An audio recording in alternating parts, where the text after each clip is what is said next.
I would say that the war against Iraq not only is not part of the war against terror, meaning against Al-Qaeda or against terrorist networks, but it virtually gives up the war on terror. It substitutes for it and suppresses it, in the sense that I think it's impossible to think of reducing the threat from Osama bin Laden and from Al-Qaeda so long as we are occupying Iraq and killing Muslims. You didn't even want to go into Afghanistan and punish those people, did you? You're wrong, Bill. You're wrong on that. I voted for that. So you be careful on your quotes. I mean, well, in the debate, you said you don't want to be there. You don't want to be in Afghanistan. Well, they didn't do what we were supposed to. We were supposed to go after Osama bin Laden. We let him go into Pakistan. We didn't let him go anywhere. He escaped in there. That's war. That's what happens in war. Know. But what did we do? We went into doing exactly what Bush said he wouldn't do, into nation building. All right, let me do. I got one more question. We're in Afghanistan now, trying to have that country stem back the Taliban tide. Are we doing the wrong thing there? Right now, we're doing the wrong thing because we didn't do what he was authorized to do. The president ignored going after bin Laden, and we don't need to be in nation building. We need to defend this country and defend our national security, and our national security interests are not served by the policy that we're following in the Middle East. It's undermining our national security. Congressman, we got it. Have to come to realize it. We got it, and we appreciate the lively debate. I would reject categorically the idea that to oppose the Bush agenda or the right wing or the neocon militarism, that somehow opposing that means you're just laying down and saying, come get us, we're just going to be defenseless. That's ludicrous. No one would make that argument. I've been a born New Yorker all my life. I've lived here all my life. So for me, it was a powerful personal event. What I remember, what I think it taught, of course, my first reaction was fear, anger, rage, vengeance. I think all of us, if we're human, had that reaction. The question for all of us is what we remember and what we do with the memories. What is the lesson? What does it tell? What does it teach?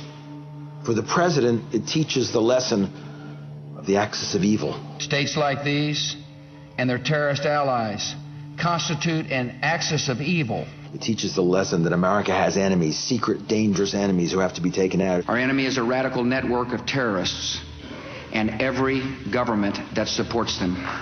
It teaches the lesson that we can never be weak. We have to flex our muscles at every turn. We will fight with the full force and might of the United States military. That's one kind of lesson. It creates a politics of fear.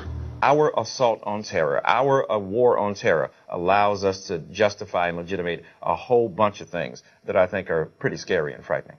They can come into your home or my home, plant listening devices, take documents, photograph documents, tap the phone, and not tell you about it. Danger since 9/11 has been not the damage of the 9/11 strikes themselves, but the damage we have done to ourselves on the way to trying to, quote, protect ourselves. And what did we see in the aftermath of September 11th, 2001? Immediate action on all fronts. The Patriot Act was passed here in the United States without public debate, without any debate by Congress, just passed. It's a frontal assault on the Constitution. After 9/11, we have a very clear experience of what terrorism is, and people should feel afraid. The question is, what policies will make us more safe? So the fear is legitimate, but it is manipulated, and that's the core of the Bush policy, to manipulate that. This administration has, in effect, repealed key sections of the Bill of Rights. They've actually suspended habeas corpus in their Patriot Act.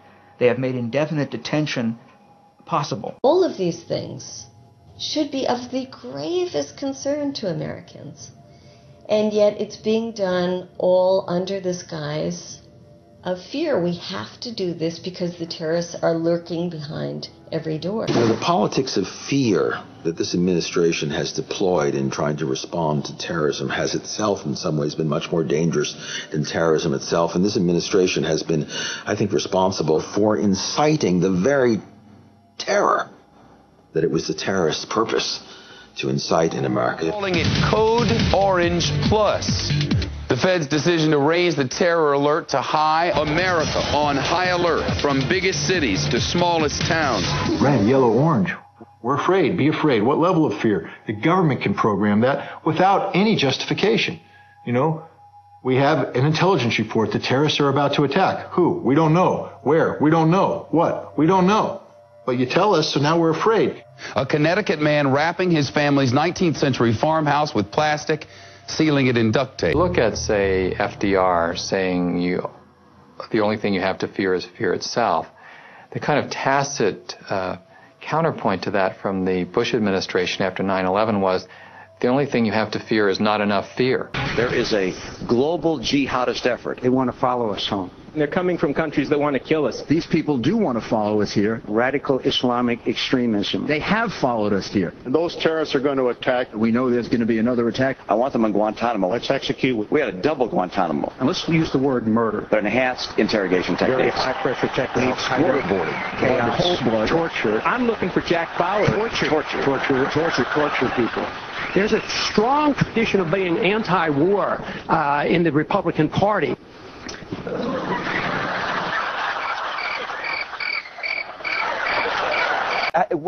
The great moral search of the Bush administration is we need the right to torture. There's nothing more dangerous for us, for democracy around the world, than to lose our moral high ground. We have lived as people in fear, and now, our rights and our freedoms in peril, we slowly awaken to learn that we have been afraid of the wrong thing. Therefore, tonight have we truly become the inheritors of our American legacy. For on this first full day that the Military Commissions Act is in force, we now face what our ancestors faced at other times of exaggerated crisis and melodramatic fear-mongering, a government more dangerous to our liberty than is the enemy it claims to protect us from. In times of fright, we have been only human. We have let Roosevelt's fear of fear itself overtake us. We have listened to the little voice inside that has said, "The wolf is at the door. This will be temporary. This will be precise. This too shall pass." We have accepted that the only way to stop the terrorists is to let the government become just a little bit like the terrorists. We have handed a blank check drawn against our own freedom to a man who may now, if he so decides, declare not merely any non-American citizens unlawful enemy combatants and ship them somewhere, anywhere, but may now, if he so decides, declare you an unlawful enemy combatant and ship you somewhere, anywhere. And if you think this hyperbole or hysteria, ask the newspaper editors when John Adams was president, or the pacifists when Woodrow Wilson was president, or the Japanese at Manzanar when Franklin Roosevelt was president.